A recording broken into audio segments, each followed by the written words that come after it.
నమస్తే మాస్టర్స్.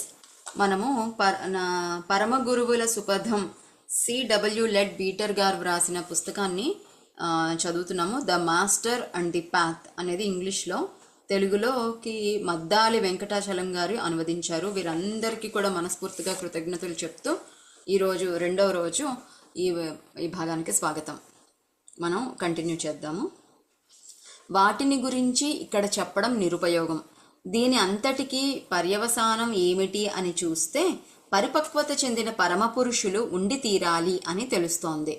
దివ్యలోకంలోనూ అతిమానుష రాజ్య సీమలలోనూ వారి వారి జీవితాలు గడుపుకోవడం కోసం ఈ ప్రపంచాన్ని విడిచి వెళ్ళిపోవడానికి బదులుగా మానవజాతి పట్ల వారికి గల ప్రేమ వల్ల దానిలో ఒకంత సంబంధం ఏర్పరచుకొని మానవులు సౌందర్యంలోనూ ప్రేమలోనూ సత్యంలోనూ పరిణామం చెందడంలో సహాయపడుతూ పరిపూర్ణ మానవుని తయారు చేయడానికి వృక్షాల పట్ల ప్రత్యేక అభిమానం కల వృక్ష శాస్త్రజ్ఞుడు ఒక పరిపూర్ణమైన నారింజ పండుని కానీ ఒక పరిపూర్ణమైన గులాబీ పువ్వుని కానీ సృష్టించి ఆనందపడుతూ సంతోషంగా పాటుపడే పరమపురుషులు అన్ని కాలాలలోనూ ఉన్నారని నిర్ధారించడానికి నిదర్శనాలు అనేకం.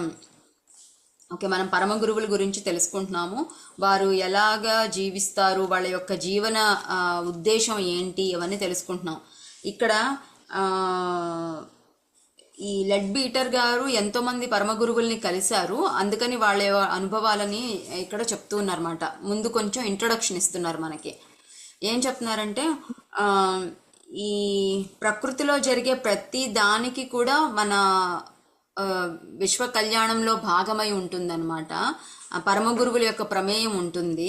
పరమ గురువులు ఏం చేశారు, వాళ్ళ పాటికి వాళ్ళు సాధన చేసుకొని నేను పరిపక్వం చెందాను కదా, నేను వెళ్ళిపోతాను అని అనుకోలేదు. వాళ్ళు మళ్ళీ భూలోకంలో ఉండడం కానీ లేదంటే మళ్ళీ జన్మ తీసుకోవడం కానీ చేసి ఇక్కడ మానవులతో సంబంధాలు ఏర్చుకొని వాళ్ళకి నేర్పించేది చూపించేది అని సత్యంతో వాళ్ళు ఎలా కలిసి ఉండాలి అనేది అలా చేయడానికి వాళ్ళు ఎంతో చేస్తున్నారు. అంతేకాదు వాళ్ళు ఎలా పుట్టచ్చు అంటే ఇప్పుడు ఒక వృక్ష శాస్త్రజ్ఞుడిగా పుట్టచ్చు అనమాట. వృక్ష శాస్త్రజ్ఞుడిగా పుట్టి వృక్షాల పట్ల ప్రత్యేక అభిమానం గల వృక్ష శాస్త్రజ్ఞుడిగా పుట్టి వాళ్ళు కొత్త కొత్తవన్నీ సృష్టిస్తూ ఉంటారు అన్నమాట. ఒక ఆనందాన్ని సృష్టించి ఆనందపడుతూ ఉంటారు. అట్లాగే ఇతరులకి ఉపయోగపడేలాగా, ఉదాహరణకి వ్యవసాయంలో రైతులకి సహాయం చేసే విధంగా తయారు చేయడము, ఇట్లాంటివన్నీ కూడా చేస్తుంటారు అన్నమాట. ఒక్కొక్క సమయంలో ఒక్కొక్కలాంటి గురువులుగా పుడుతుంటారు వాళ్ళు. గురువులు అంటే సన్యాసము తీసుకొని లేకపోతే ఇలా ఉండాల్సిన అవసరమే లేదనమాట. కాషాయం ధరించి ఆశ్రమాల్లో ఉండే వాళ్ళే గురువులు కాదు. పరమ గురువులు భూమి మీద కొన్ని ప్రత్యేకమైన పనులు చేయడానికి వస్తారు కాబట్టి ఏ రూపంలో అయినా ఉండవచ్చు అన్నమాట. మతాల నిదర్శనం. ఏ గొప్ప మతం యొక్క గ్రంథాన్ని చూసినా అలాంటి మానవాతీతుల చరిత్రలు కనబడతాయి. వారు దివ్యమైన ఈశ్వర చైతన్యంతో నిండి ఉండడంతో పదే పదే వారిని కేవలం భగవంతుని దూతలుగా గుర్తిస్తున్నారు. ప్రతి మతానికి, ముఖ్యంగా దానిని స్థాపించే సమయంలో అలాంటి పరమపురుషుడు ఉదయిస్తూ ఉన్నాడు. అనేక సందర్భాలలో ఒకరికన్నా ఎక్కువ మంది పరమపురుషులు ఉదయించడం కూడా జరిగింది. హిందూ మత సాంప్రదాయంలో శ్రీకృష్ణుడు, ఆది శంకరాచార్యులు, ప్రాచ్యదేశం అంతటా వ్యాపించిన బౌద్ధమత స్థాపకుడైన గౌతమ బుద్ధుడు వంటి గొప్ప అవతార పురుషులు ఉన్నారు. వీరే కాకుండా ఎందరో గొప్ప పురుషులు, యోగులు, ఆచార్యులు ఎంతోమంది ఉన్నారు. ఈ మహానుభావులు అందరూ మానవులలో ఉన్న ఆధ్యాత్మిక స్వభావాలను మేల్కొల్పడమే కాకుండా వారికి ఐహిక అభ్యుదయం చేకూర్చే విషయాలన్నింటిలో కూడా సహాయపడేవారు. క్రైస్తవ మతానికి చెందిన వారందరికీ తమ తమ సిద్ధాంతాలను ప్రబోధించే ప్రవక్తల యొక్క, బోధకుల యొక్క మరియు మునుల యొక్క గొప్ప పరంపర ఉంది అని తెలుసు అథవా గ్రహించి ఉండాలి. అయితే వారికి స్పష్టంగా తెలియని ఒకానొక విధంగా వారి పరమగురువు జీసస్ క్రైస్ట్ మానవుడు కూడా దేవుడే అని, దైవంగా ఉన్నాడు అని తెలుసు. ప్రాచీన మతాలు అన్నింటిలోనూ ముఖ్యంగా జాతులతో పాటు కొన్ని మతాలు కూడా అంతరించిపోయినా చివరకు ఆదిమ అనాగరిక జాతుల వారి మతాలలో కూడా ఆ కాలపు అమాయక ప్రజలకు అన్ని విధాలా సహాయపడుతూ వారి మధ్య నివసించిన మానవాతీతుల ఉనికి ప్రధాన లక్షణంగా కనిపించారు. వాళ్ళందరి గురించి ఇక్కడ చెప్పడం ఎంత హృదయ రంజకంగానూ ఉపయోగకరంగానూ ఉన్నప్పటికీ దానివల్ల ప్రస్తుత అంశం పక్కకు వెళ్ళిపోతుంది. కనుక డబ్ల్యూ విలియమ్సన్ గారు వ్రాసిన మహాధర్మం ద గ్రేట్ లా అన్న ప్రశస్తమైన గ్రంథాన్ని చదవవలసిందిగా కోరుతున్నాను. ఓకే, ఇంకా ఏం చెప్తున్నారంటే లెడ్ బీటర్ గారు రకరకాల ప్రదేశాల్లో రకరకాలుగా పుడతారు కదా, కాబట్టి అన్ని మతాల్లో కూడా ఎప్పుడూ ఇలాగే పుడుతూ ఉంటారు. పరమ పురుషులు జన్మ తీసుకుంటూ ఉంటారు అన్ని మతాల్లో కూడా. అలాగని కొంతమంది ఉదాహరణలు చెప్తున్నారు. శ్రీకృష్ణుడు, ఆదిశంకరాచార్యులు, గౌతమ బుద్ధుడు, అట్లాగే ఇదేమో తూర్పు దేశాల్లో ఇలాగా, పశ్చిమ దేశాల్లో ఏమో జీసస్ క్రైస్ట్ ఇలా పుట్టారు. అంతేకాదు ఇప్పుడు మతాలని కాదు, ఇప్పుడు ఆదిమ జాతి కొండ జాతులు అట్లాంటి వాళ్ళల్లో ఉంటే కూడా అక్కడ కూడా ఈ పరమ పురుషులు వాళ్ళని ఉద్ధరించడానికి కూడా అక్కడ కూడా జన్మ తీసుకున్నారనమాట. మానవాతీత వాళ్ళుగా తీసుకున్నారన్నమాట. అంటే మానవులకి ఇది సాధ్యం కాదు అనేటువంటి శక్తులు ఉన్నవాళ్ళు ఆ మానవాతీతులు అనమాట. అటువంటి వాళ్ళు అక్కడ కూడా పుట్టారు. వీళ్ళందరి గురించి ఇప్పుడు ఈ పుస్తకంలో చెప్పడం అనేది ఆనందాన్ని ఇస్తుంది, కానీ విషయం అనేది పక్కకి వెళ్ళిపోతుంది కాబట్టి నేను చెప్పట్లేదు. కానీ విలియమ్సన్ గారు వ్రాసిన గ్రేట్ లా అనే పుస్తకాన్ని మాత్రం చదవమని చెప్తున్నారు. ఆధునిక నిదర్శనాలు. ఇంకా ఇప్పుడు కొత్త తరంలో, అంటే ఎప్పుడో ఎక్కడో ఎవరో పుట్టారు అని కాకుండా ఇప్పుడు ఇంకా ఎవరు పుట్టారు, పరమ గురువులుగా ఎవరున్నారు ప్రస్తుత భూలోకంలో అని చెప్తున్నారు. పరమపురుషుల ఉనికి గురించి ప్రత్యక్షమైన ఆధునికమైనటువంటి ఆధారాలు ఎన్నో ఉన్నాయి. నేను స్వద్గ్రంథ పఠనం చేసే కొత్తలో అలాంటి వారు ఉండి ఉన్నారు అని సంపూర్ణ విశ్వాసం నాకు కలగడం వలన నాకు అలాంటి సాక్ష్యాల అవసరం ఎప్పుడూ రాలేదు. అలాంటి మహాపురుషులు ఉన్నారన్న నమ్మకం నాకు సహజంగా ఏర్పడింది. వారిని ప్రత్యక్షంగా దర్శించాలని, కలుసుకోవాలని నా కోరిక. దివ్యజ్ఞాన సమాజ సభ్యులలో పరమగురువుల ఉనికి సంబంధించి నిదర్శనం కావాలని, తెలుసుకోవాలని కొత్త సభ్యులలో చాలామంది ఉన్నారు. ప్రత్యక్ష సాక్ష్యం చాలా ఉంది. దివ్యజ్ఞాన సమాజం స్థాపకురాలైన మేడం బ్లావెట్స్కీ, కల్నల్ ఆర్కాట్ గార్లు మరియు ప్రస్తుత అధ్యక్షులైన డాక్టర్ అనీ బిసెంట్, మేమందరం పరమపురుషులలో కొందరిని చూశాము. అంతేకాదు, దివ్యజ్ఞాన సమాజంలోని ఇతర సభ్యులు చాలామంది కూడా ఒకరిద్దరు పరమపురుషులను చూసే అదృష్టం కలిగింది.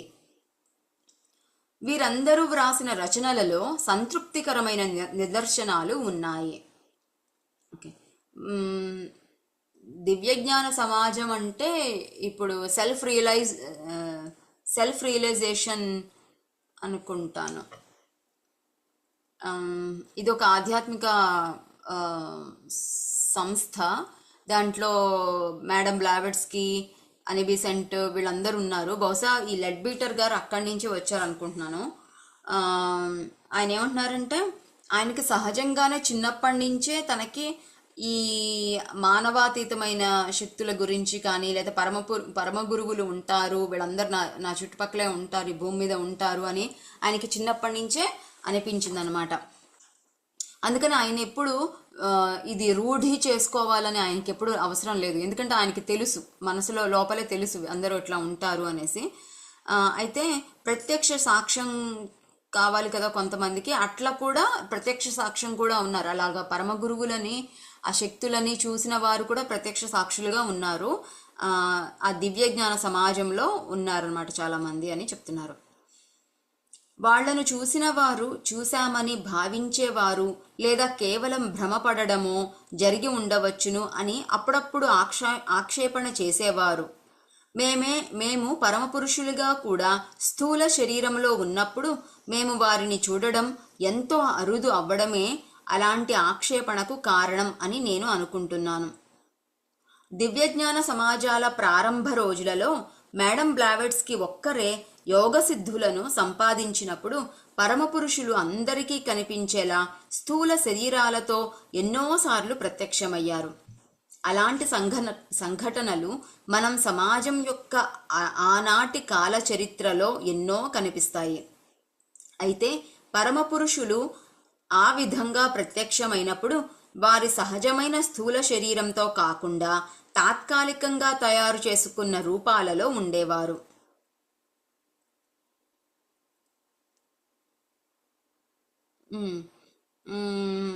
కొంతమంది నమ్ముతారు కదా, కొంతమంది కంటితో చూసినా కూడా అది భ్రమ అనుకుంటారు, కొంతమంది చూసామంటారు, కొంతమంది చూసామని అనుకుంటున్నాము అంటారు. ఇట్లాగా రకరకాల భావాలతో ఉంటారు. ఇది పరమపురుషులు ఈ స్థూల శరీరంలో ఉన్నప్పుడు స్థూల శరీరంలో ఉండి కనిపించడం అనేది అరుదుగా జరుగుతుంది. కానీ వాళ్ళు దివ్యమైన శరీరంతోనే ఉంటారనమాట. చాలా వరకు తాత్కాలికంగా ఎప్పుడు కావాల్సి వస్తే అప్పుడు ఆ రూపాన్ని పొంది ఉంటారన్నమాట. ఇప్పుడు గనక మనకు ఒక గురువు గారు ఉన్నారు, ఆ గురువు గారు శరీరాన్ని వదిలిపెట్టారు. ఉదాహరణకి పరమహంస యోగానంద ఆటోబయోగ్రఫీ యోగి,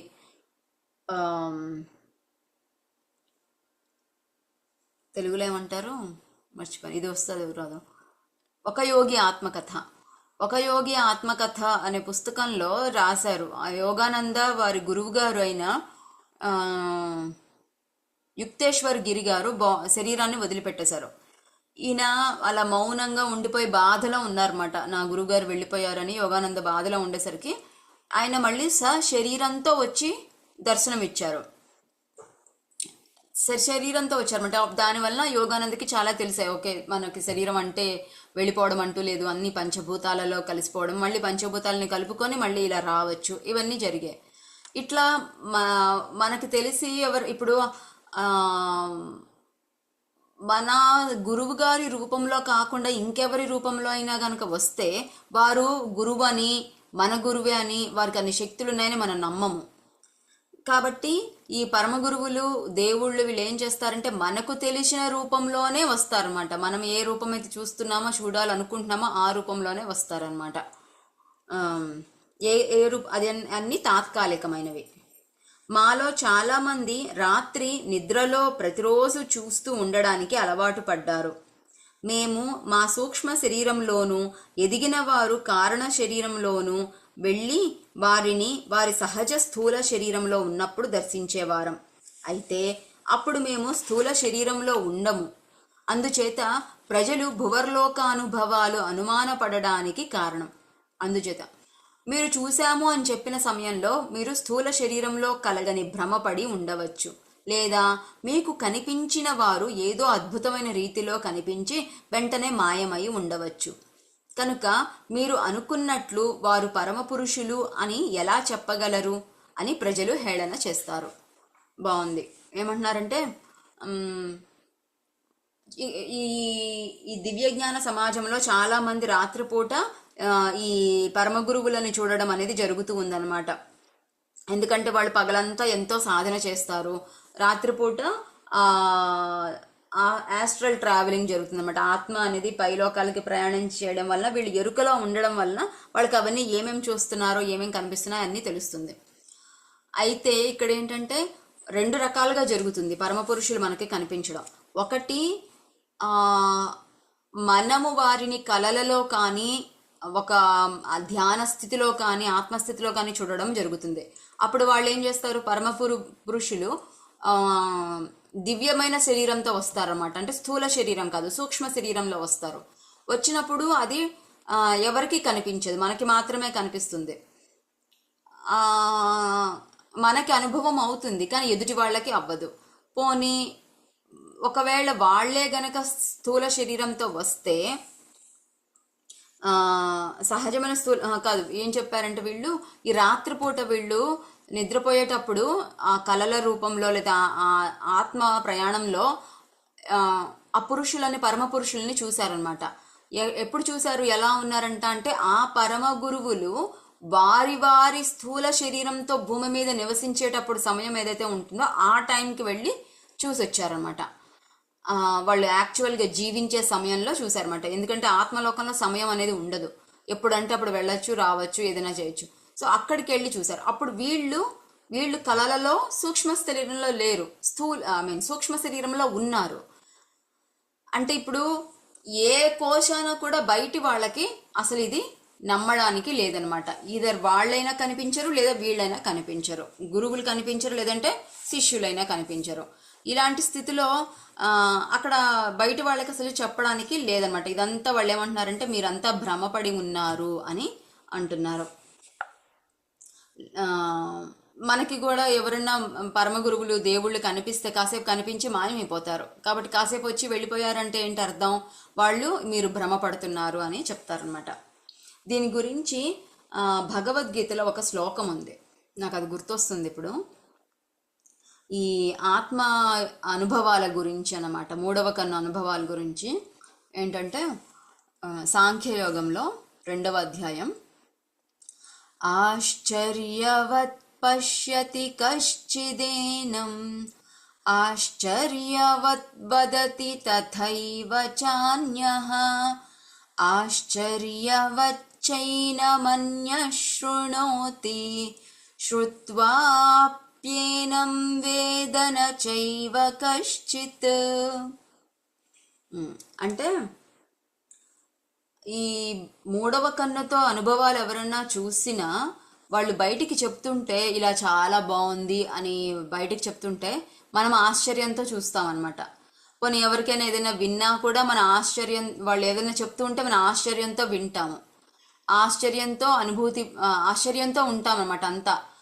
కానీ ఎంతగా విన్నా కూడా, ఎంత ఆశ్చర్యపోతూ విన్నా కూడా అది మనకి మనం అనుభవించేదాకా మనకి అది అసలైన ఆశ్చర్యం కలగదు, అసలైన అనుభూతి కలగదు అని చెప్తున్నారన్నమాట.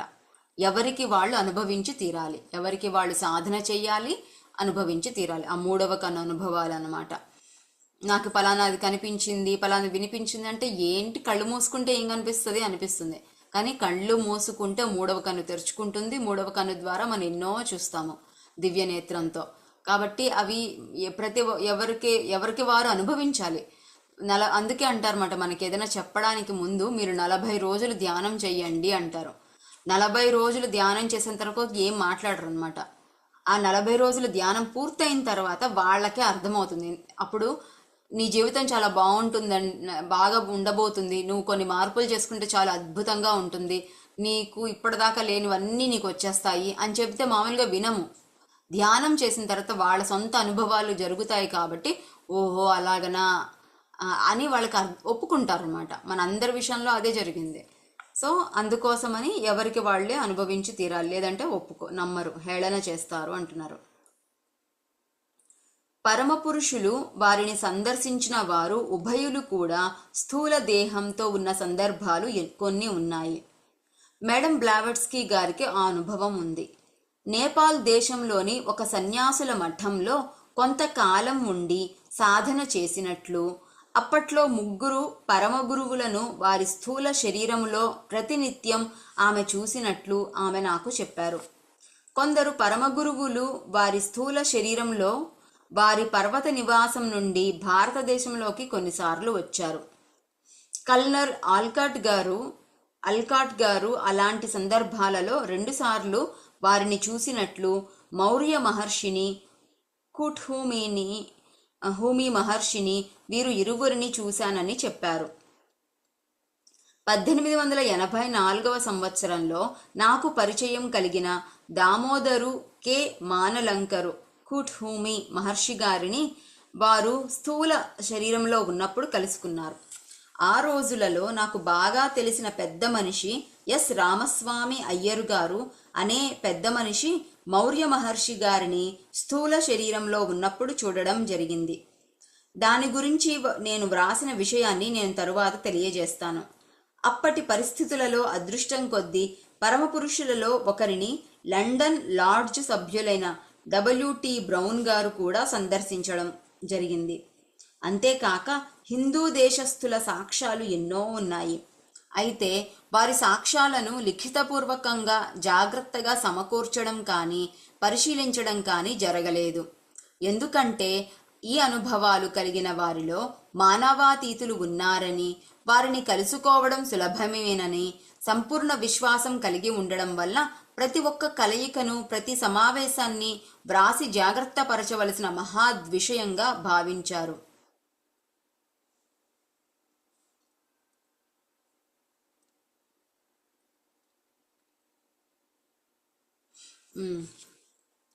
పరమపురుషులు పరమపురుషులు వారిని సందర్శించిన వాళ్ళు ఇద్దరు కూడా స్థూల దేహంతో ఉన్న సందర్భాలు కూడా ఉన్నాయంట. అంటే మన భౌతిక దేహం కలిగి ఉండడం కూడా జరిగిందంట. అది ఎవరికి? మేడం బ్లావెట్స్కీకి జరిగింది. ఆమె నేపాల్లో సాధన చేసినప్పుడు 3 పరమ గురువుల్ని స్థూల శరీరంలో చూశాను, నిత్యం చూస్తూనే ఉన్నాను అని ఆవిడ చెప్పారనమాట. అట్లాగే కొందరు పరమ గురువులు వారు పర్వతాలలో, హిమాలయాల్లో ఉన్నారు, కానీ అలాగే భారతదేశానికి కూడా రావడము అట్లా చేశారన్నమాట. చాలామంది మాస్టర్స్ ఈ పరమ గురువుల్ని స్థూల శరీరంలో చూశారంట. కాకపోతే చాలాసార్లు ఇది రాయలేదంట, రుజువులుగా ఉండడం కోసమని లిఖితపూర్వంగా ఎక్కడ రాసి పెట్టలేదు. ఎందుకు అంటే ఇలాంటివి జరుగుతాయి, చాలా మామూలు విషయాలు అని నమ్ముతారు అన్నమాట అందరూ. గురువులు ఉండడం ఇదంతా చాలా మామూలు విషయాలుగా నమ్ముతారు కాబట్టి దీన్ని ప్రత్యేకంగా రాయాలి, అందరికి తెలియజేయాలి అన్నట్టు ఏమీ ఉండదంట. నెక్స్ట్ది స్వ అనుభవం. ఇప్పుడు లెడ్ బీటర్ గారు తను సంబంధించిన అనుభవాల్ని చెప్తున్నారు. నేను పరమగురువులు ఉభయులము స్థూల శరీరంలో ఉన్నప్పుడు సమావేశమైన 2 సందర్భాలను నేను స్పష్టంగా చెప్పగలను. ఒకటి, ఆల్సియోన్ జీవితాలను ఈ పుస్తకంలో జూపిటర్ అన్న టెక్నికల్ పేరుతో వ్యవహరించబడేటటువంటివన్నింటినీ. మేడం బ్లావెట్స్కీ ఫిలడెల్ఫియా, న్యూయార్క్ నగరాలలో ఐసిస్ అన్వీల్డ్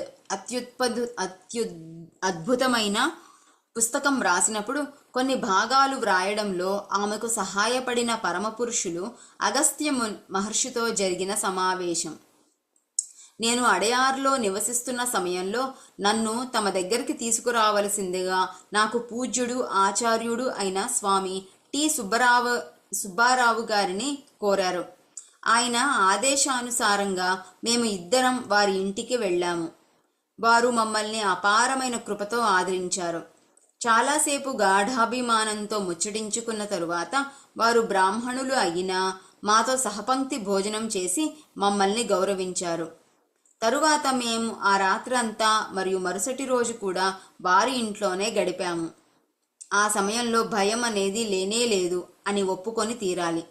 నేను స్థూల దేహంతోనే సందర్శించిన భాగ్యం కలిగిన రెండవ పరమపురుషుడు ప్రిన్స్ రకౌచ్చి అని అప్పుడప్పుడు పిలువబడే కౌంట్ డి సెయింట్ జర్మన్ గారు. నేను వారిని చాలా సామాన్య సందర్భంలో కేవలం కాకతాళీయంగా వారు సామాన్య ఇటాలియన్ దేశస్థునిగా బట్టలు ధరించి రోమ్ నగరంలో పచార్లు చేస్తున్నప్పుడు కలుసుకున్నాను. ప్రిన్సియన్ కొండ మీద తోటలలోనికి వారు నన్ను తీసుకువెళ్లారు. దివ్యజ్ఞాన సమాజం గురించి, దాని కార్యకలాపాల గురించి గంటకు పై ముచ్చటించుకుంటూ కూర్చున్నాం. వారు మాట్లాడుతున్నప్పుడు నేను విన్నాను. వారు అడిగిన ప్రశ్నలకు సమాధానం చెప్పాను అని చెప్పడం భావ్యంగా ఉంటుంది. ఇప్పుడు తన సొంత అనుభవాలు చెప్తున్నారు కదా. ఈయన మేడం బ్లావెట్స్కీ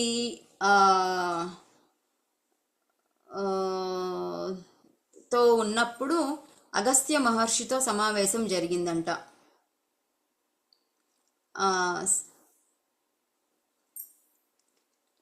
టి. సుబ్బారావు స్వామి అనేవారు వీరిని పిలిచారు, చాలా మాట్లాడుకున్నారు, ఇవన్నీ చేశారు. అట్లాగే ఇంకొక పురుషుడు ఎవరు, ప్రిన్స్ రకౌచ్చి అంటే సెయింట్ జర్మన్ అంటారనమాట.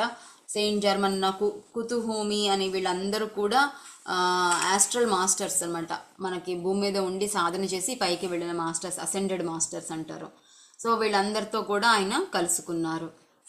ఆ సోదర బృందంలోని ఇతర సభ్యులను వేరువేరు సందర్భాలలో చూశాను. వారిలో ఒకరితో తొలి సమావేశం కైరో నగరంలో ఒక హోటల్లో జరిగింది. మేడం బ్లావెట్స్కీ గారితోనూ మరికొందరితో కలిసి హిందూ దేశానికి ప్రయాణం అయి వస్తున్నాం. అందరం కైరో నగరంలో కొంతకాలం ఆగాము. పని చేసుకోవడానికి అందరం బ్లావెట్స్కీ గారి గదిలో కలుసుకుంటూ ఉన్నాము. నేను ఒకసారి నేలపై కూర్చుండి ఆమెకు కావలసిన వార్తాపత్రికలలోని ఆర్టికల్ భాగాలను కత్తిరించి ఇస్తున్నాను. నిజానికి ఆమె ప్రక్కన ఉన్న బల్లపై కూర్చొని ఉన్నాను. నా ఎడమ చెయ్యి ఆమె బట్టలను తాకుతోంది. గది తలుపు నాకు పూర్తిగా కనపడుతుంది. తలుపులు తెరిచి లేవు. అయితే అకస్మాత్తుగా నాకు బ్లావెట్స్కీ గారి మధ్యలో మా ఇద్దరినీ తాకుతూ ఒక పురుషుడు నిలబడి ఉన్నాడు. నేను ఉలిక్కిపడి ఒక్క గెంతు గెంతాను. నాలోని గందరగోళాన్ని చూసి బ్లావెట్స్కీ గారికి నవ్వు వచ్చి, ఇంత స్వల్ప విషయానికి ఉలిక్కి పడకుండా ఉండగలిగే జ్ఞానం నీకు లేకపోతే యోగాభ్యాసంలో నువ్వు ముందుకు వెళ్ళలేవు అని అన్నారు. అప్పటికి పరమగురువుల స్థాయి క్రింద ఉన్న అరిహంత స్థాయికి చెందిన ఆ అగంతకునికి బ్లావెట్స్కీ గారు నన్ను పరిచయం చేశారు. ఆ తర్వాత ఆయన జీవన్ముక్తుడై పరమగురువు అయి జ్వాల్కుల్ మహర్షి పేరుతో ఖ్యాతి గడించారు.